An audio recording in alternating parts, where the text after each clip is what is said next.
گزینه بعدی تعریف دستی چک. برای تعریف دستی چک کافیه کد بانک مورد نظرمون از این قسمت انتخاب بکنیم، سریال دسته چک رو وارد بکنیم، سری دسته چک و تعداد برگه دسته چک و شماره اولین برگه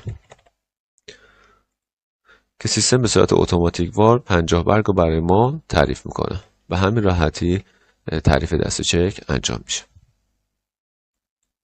گزینه بعدی کارتابل اسناد.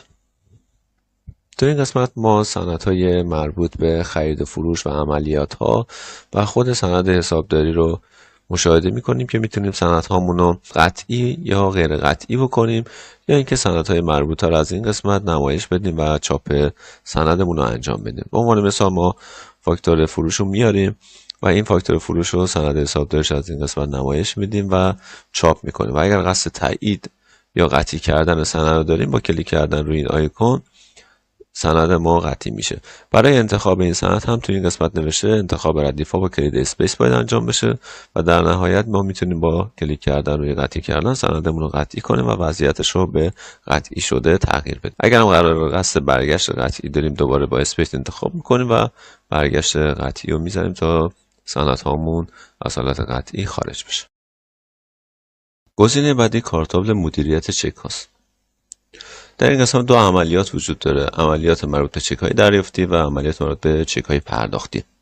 به این صورتی که چک هایی که قرار عملیات بروش انجام بشه مربوط به چک های دریافتی با کلیک کردن بر روی شماره چک و زدن کلید اسپیس اون چک انتخاب میشه و بر روی اقدام کلیک میکنه و عملیات رو انجام میده. به عنوان مثال این چک رو 18/542 رو مستقیما وصول چک میزنیم. تو این قسمت فقط ذخیره رو میزنیم و عملیات مربوط به وصول چک انجام میشه. دقت کنید تو قسمت وصول شده اگر بریم میبینید که این چک از حالت وصول نشده تبدیل به وصول شده. با کلیک بر روی شماره چک و اسپیس اقدام دوم انجام میدیم، واگذار شده به بانک و اینکه این چک رو واگذار میکنیم به بانک به عنوان چک دریافتی و چک واگذار شده به بانک و ذخیره رو میزنیم. چک واگذار شده به بانک و وضعیتش عوض شده اقلام واگذار شده به بانک. چکی که واگذار میشه به بانک دوباره انتخاب میکنیم با اسپیس.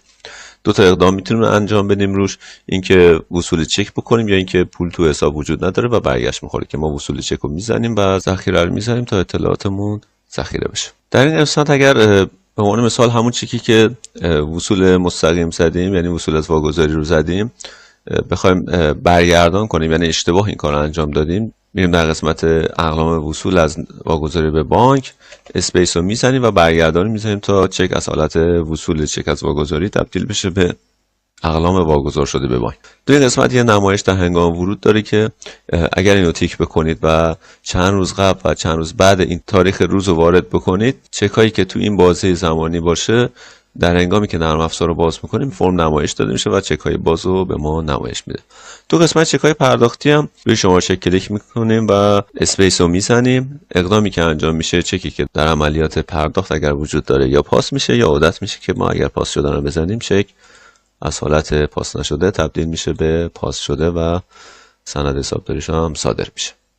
گزینه بعدی کارتابل تصفیه فاکتور که اینجا فاکتورهای تصفیه نشده رو به ما نشون میده و ما میتونیم فاکتورامون تصفیه کنیم. به عنوان مثال فاکتور شماره 3 کلیک میکنیم روش اسپیس رو میزنیم و در این قسمت بر روی آیکون تصفیه کلیک میکنیم. فرم سند حسابداری برای ما باز میشه، نشون میده به ما که قرار تصفیه انجام میشه و این تصفیه قرار پولش به چه حسابی بره. به عنوان مثال تو حساب بانک صادرات قرار بره و ذخیره بکنیم این فاکتور فروش ما تصفیه میشه و از حالت فاکتورهای تصفیه نشده خارج میشه. فاکتور خرید هم دقیقا به همین صورته، میتونید با اسپیس انتخاب کنید تصفیه رو بزنید و بقیه عملیات ها هم به همین صورت انجام بدید. گزینه بعدی اطلاعات اقساط، به این صورت که در این قسمت ما طرف حسابمون انتخاب میکنیم. به عنوان مثال های محمدی شماره فاکتوری که تصفیه نکرده رو انتخاب میکنیم از این قسمت. تاریخ شروع قسط رو مشخص میکنیم، دورش به چه صورت باشه، اقساط روزانه باشه، ماهانه باشه، سالیانه باشه. اگر سودی هم قرار لحاظ کنیم درصد سودش رو وارد میکنیم و دو نوع قسمت‌بندی داریم، یا بر اساس مبلغ میام قسمت‌بندی میکنیم یا بر اساس تعداد. به عنوان مثال ما میام بر اساس تعداد قسمت‌بندی میکنیم با 10 قسط و این قسمت هم محاسبه انجام میده، یا اولین قسط رو گرد میکنه یا آخرین قسط که ما میام محاسبه با استفاده از تعداد قسط رو میزنیم. به این صورت میاد نرم افزار به تعداد 10 تا قسط مبالغ رو برای ما قسط بندی میکنه و در نهایت ذخیره رو میذاریم تا اطلاعاتمون ذخیره بشه.